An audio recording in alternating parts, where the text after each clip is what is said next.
Aujourd'hui, tu as 10 000 euros, je te donne 10 000 euros, tu le mets où dans ton business? Tu le mettrais dans des ads, tu le mettrais dans un site web, enfin... Parce que j'ai posé ça à d'autres coachs et ils me disaient dans des ads. Mais tous, quasiment tous. Alors qu'en fait, pour moi, c'est pas vraiment le meilleur endroit parce que le problème des ads, c'est que tu vas mettre beaucoup de sous en général et dans un système qui potentiellement n'est pas encore optimisé. Donc en fait, la plupart du temps, tu peux te crash parce que si jamais ton closing il est à chier, derrière tu vas pas transformer. Si derrière ton delivery il est à chier, tu vas te faire prendre une insatisfaction client qui va être énorme.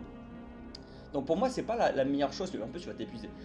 Moi aujourd'hui, si j'ai à me donner 10 000 euros juste pour mon business pour me développer, pour le coup, je prendrais plutôt un closer, un A-player qui va écouter mes appels pour voir où est-ce qu'éventuellement je peux optimiser au mieux, où est-ce que j'ai du levier.